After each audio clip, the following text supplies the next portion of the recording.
Good people.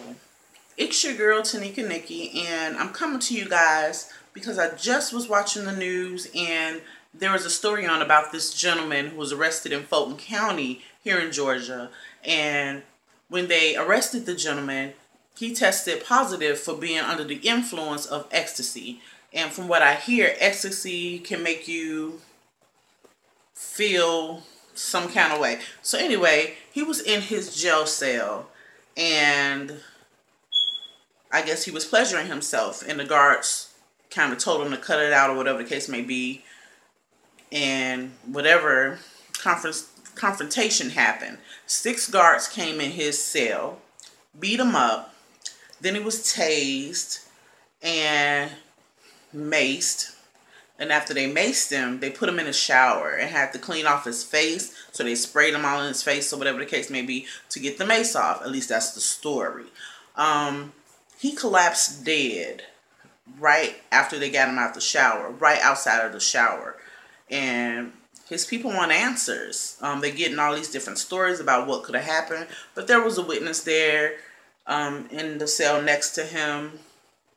Anyway, this particular story sounds real foul, man. It sounds real foul and fucked up. And it puts me in the whole mind state of how we felt when Sandra Bland was taken to jail and, you know, her family was given all those different answers about what coulda, woulda, shoulda happened. And I just kind of feel like some fuck shit is in the air on this one. So, you guys listen. You guys tell me what you think. How you feeling about it afterwards. You know how we do. We chop it up in the comment section. So, let me know how you feel. It's real shitty and foul. I'm just saying. Pause for the calls, y'all. We have an eyewitness that stated while Mr. May was in a holding cell, he was banging on the door asking for water. And apparently that upset some of the guards. And the guards went in and literally beat him for asking for water. After that, the eyewitness says, and by the way, the eyewitness was another inmate here at the jail on the same day at the same time. The eyewitness says then that 2 guards went in and tased Mr. May simultaneously. A black female with dreadlocks and a black male tased him at the same time. The witness also says Mr. May was then pepper sprayed. And according to the witness, he believed Mr. May died in that holding cell hours after he was processed in to the jail. That's one account. The GBI says that there were 3 guards that approached Mr. May while he was in the cell. They said he was in the cell with no clothes on, which is not a crime. He's not bothering anybody, if that's true. That's just what we're told, that the guards told the GBI. That he's in the cell, they approached him because he had no clothes on. They wanted to strap him down in a restraining chair in a cell. Think about that. He's already in a cell that he can't get out of, and they want to go in and strap him to another chair inside the locked cell. Well, we believe Mr. May have asked a question about that. We don't know exactly what happened, but some kind of confrontation at that point ensued. Mr. May was then, according to the GBI report, he was tased several times. He was pepper sprayed. He was restrained at that point into that chair, locked into the chair, put into a shower area where they had to decontaminate him to wash off the pepper spray that was on his face. And according to the GBI, at that point, Mr. May came out of that particular area. He went unresponsive and he died.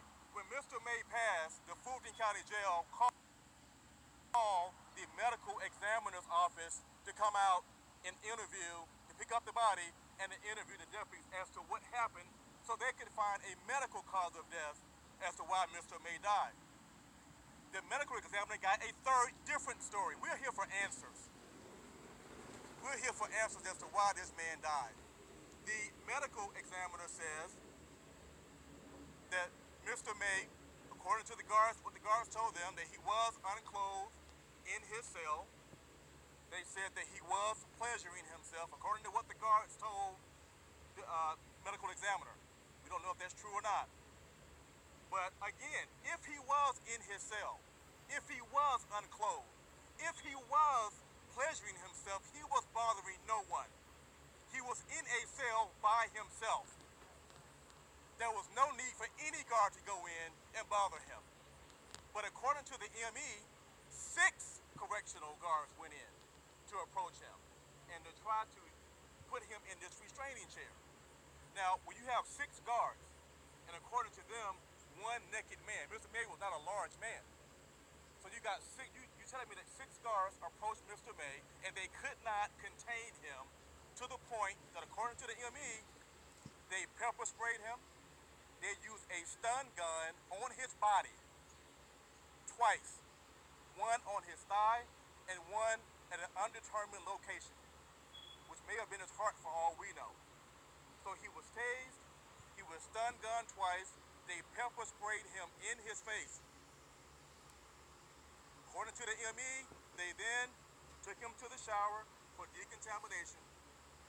And one of the most troubling parts of the ME's report is when he was in the shower for decontamination, the guards believed that the shower wasn't enough, that it didn't get all the pepper spray off his face. What happened next? They got a water hose and they sprayed Mr. May in his face. Now we don't know how long it happened. This man may have drowned to death for all we know. But they sprayed him in his face with a water hose. After that, he comes out of the decontamination area and he dies right there on the floor in front of the shower area. The final autopsy results are pending. The initial autopsy has been done. There was an undetermined cause of death. They don't know right now. They're testing heart tissues and they're testing blood to figure out the exact cause of death. But right now, we don't know. But what we do know is that he walked in here, or he was brought here, a healthy man. And he left here dead the same day.